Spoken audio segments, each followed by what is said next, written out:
Olá pessoal, hoje irei dar início a uma sequência de vídeos lendo um pouco sobre religião, ritualísticas, crenças, cultura de outros povos, pois é sempre bom adquirirmos conhecimento, analisarmos outros pontos de vista diferentes dos nossos para nosso crescimento intelectual e expansão de consciência. Hoje leremos um pouco sobre a religião do medo, o voodoo. A palavra voodoo deriva do vodum, Deus, espírito ou objeto sagrado, no idioma fon da África Ocidental. O termo designa principalmente crenças e práticas que ocorrem no Haiti, onde a maioria da população descende de escravos negros. Mas, por extensão na forma internacional voodoo, a palavra se aplica tanto à macumba brasileira quanto às práticas similares do Caribe e sul dos Estados Unidos. A ideia é de magia negra, superstição, rude, procedimentos sinistros e malignos, como o de crivar bonecas de alfinetes, acender velas negras ao Barão Samed, Barão Sábado, senhor do mundo subterrâneo. Na Jamaica, essas atividades são conhecidas como obeah, e os haitianos também sabem disso. Entretanto, o voodoo não se limita a isso. Ele compreende também uma religião sistemática, na qual os deuses baixam e possuem os fiéis, enquanto espíritos ancestrais são invocados para pronunciar oráculos e influir no lar. Esses dois aspectos distintos do voodoo, superstição livre e doutrina disciplinada, poucas vezes se distinguem nitidamente entre si. Desde cedo, as crianças são ensinadas a ser boas e temer o sobrenatural, o que lhes deixa uma marca indelével, mesmo ao longo de uma vida adulta educada e refinada. Acredita-se no voodoo, por exemplo, que as crianças não devem deixar o cabelo molhado. A água é um solvente e, além disso, um imã para os espíritos. Como a cabeça é tida como a sede do espírito da pessoa. Cabeça molhada é um evidente perigo, sobretudo quando umedecida pelo sereno, pois a noite vive povoada de duendes capazes de horrendos malefícios. Os duendes voodoo incluem os loup-garous,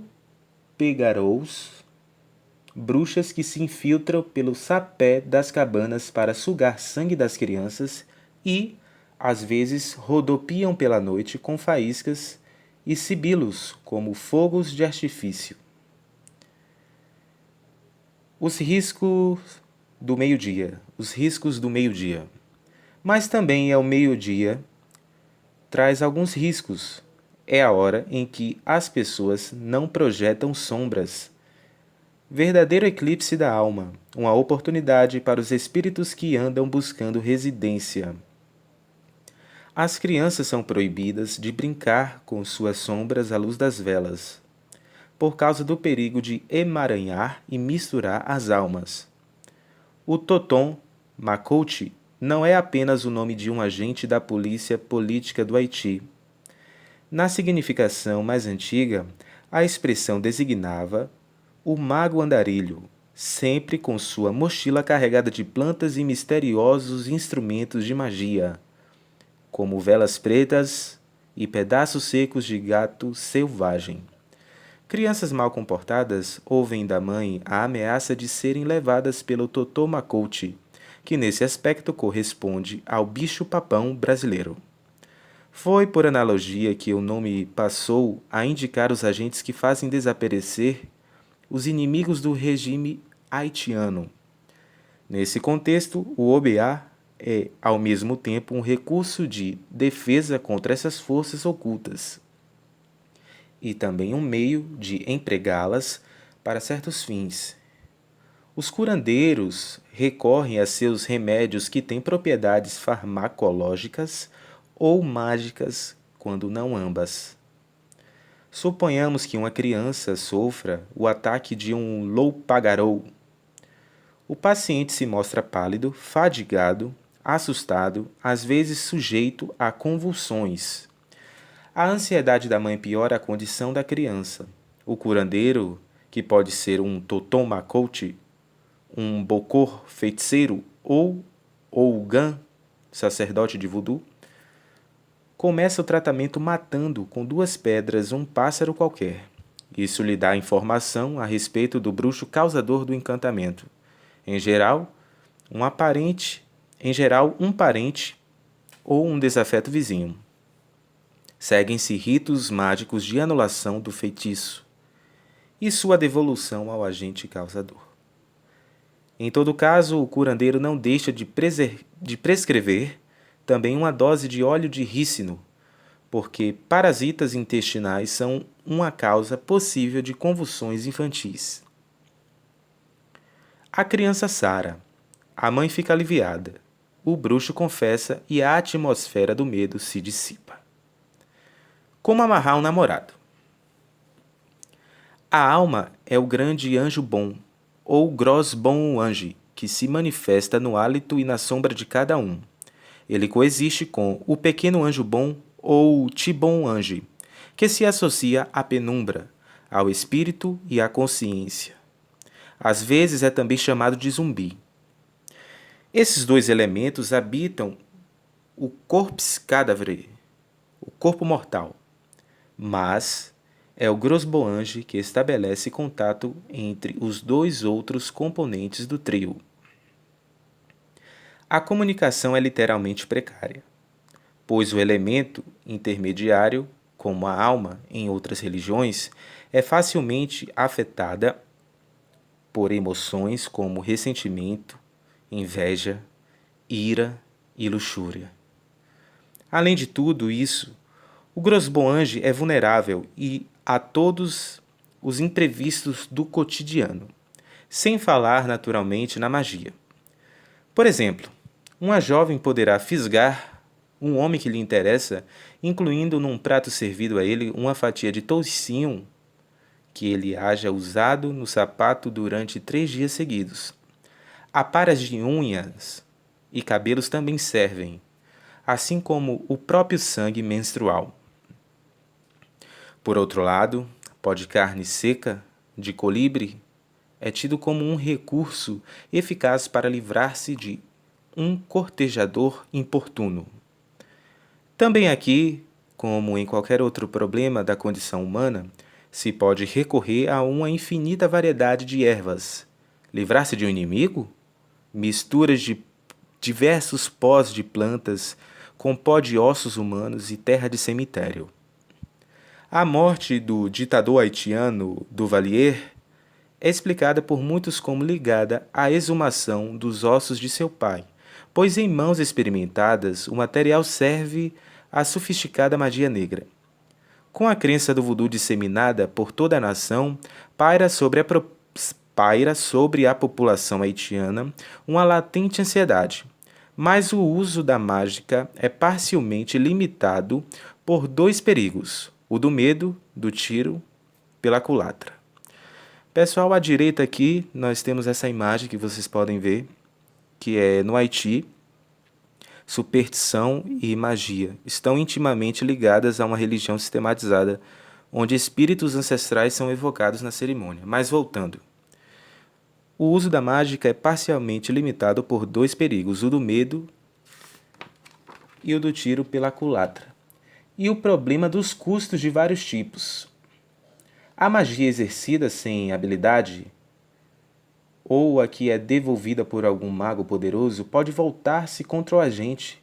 Além disso, o agente maligno de um encantamento poderoso é uma caprichosa entidade chamada Baka.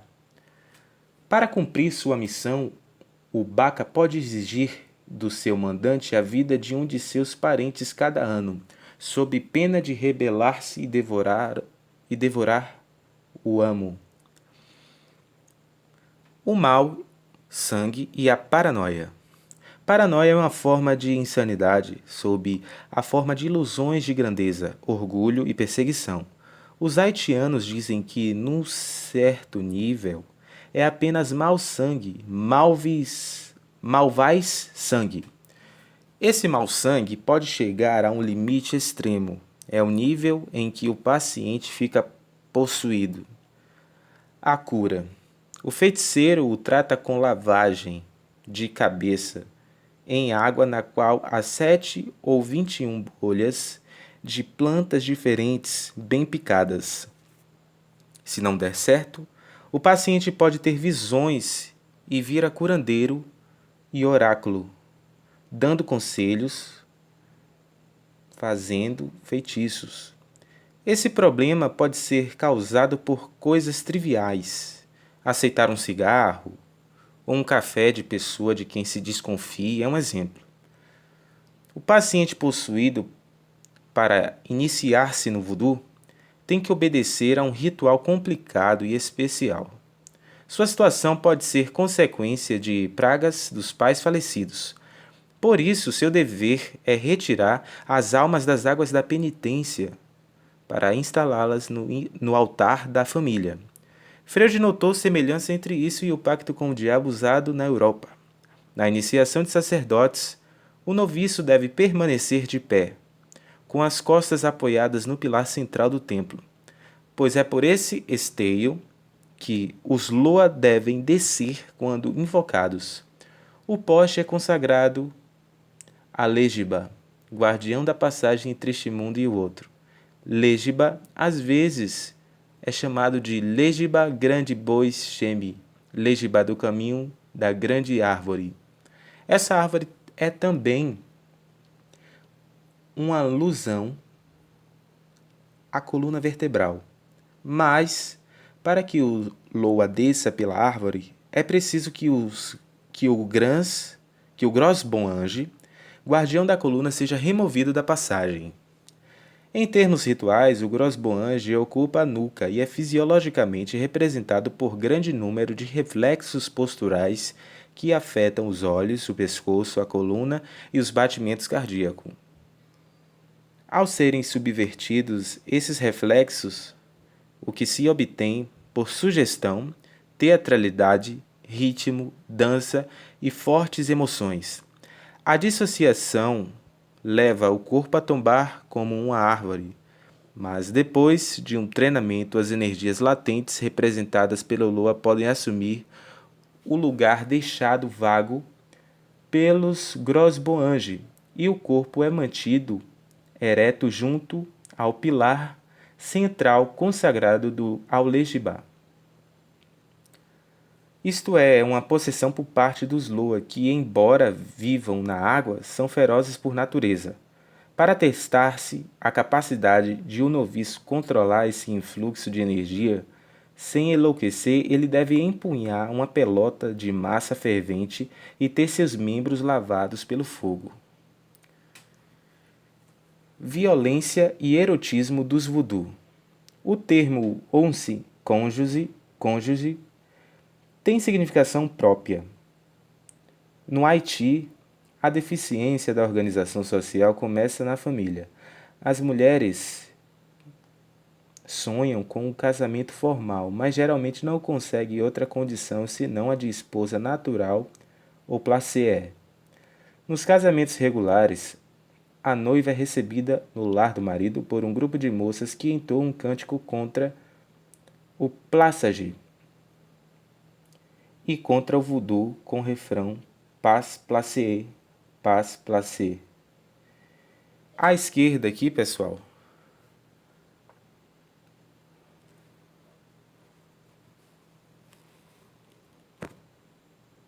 como vocês podem ver, iniciadas, duas jovens do Daomé saem de uma escola de religião onde seguiram os rituais do voodoo. Em Feira Livre do Haiti, imagens dos santos são oferecidas à venda, como aparece na outra foto, em cima. Fogo e risco no chão compõem os cenários da prática do voodoo.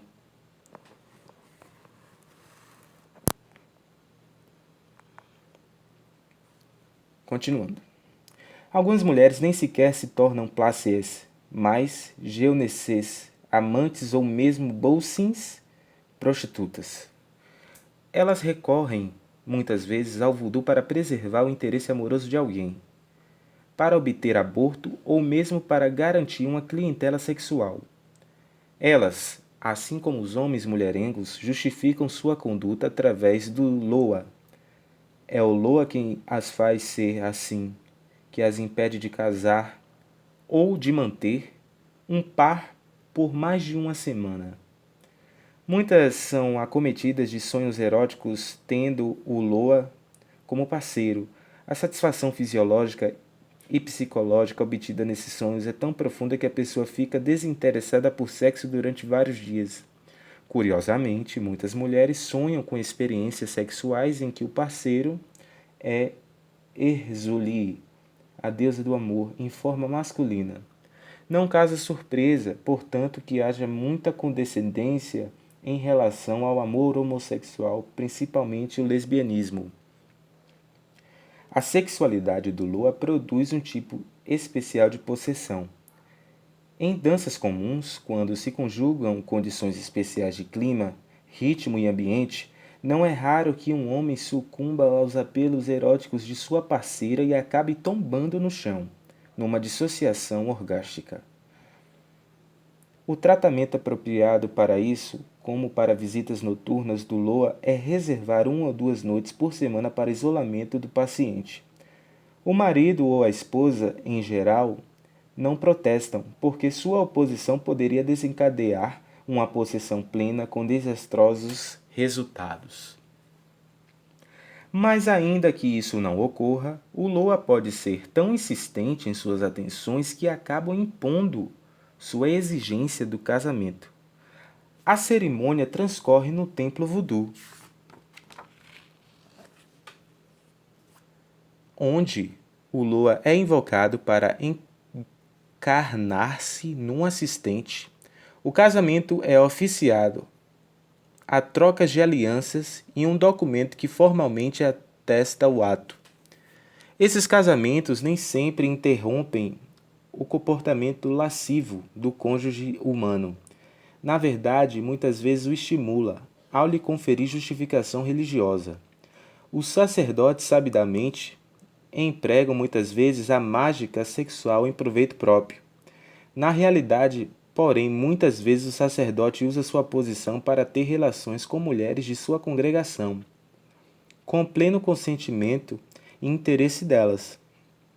Parece verdadeiro também que muitas sacerdotisas que começaram a vida como geoneses empreguem sua experiência para ampliar o círculo de fiéis por ela mantido. Além disso, as onsins, que fizeram do templo o centro de suas vidas e assistem a todos os ritos com seus cânticos e danças, frequentemente funcionam como prostitutas do templo e permitem pequenas perversões entre si. Isso é bastante lógico quando se lembra que uma once é a esposa do Deus e que o templo é a casa desse Deus. Uma consequência que favorece o sacerdote é que pode exercer vários tipos de pressão sobre aqueles com quem suas onces têm relações de sexo. Por outro lado, fornecem um vasto volume de informações e boatos, material muito útil no diagnóstico de doenças. As montarias do espíritos.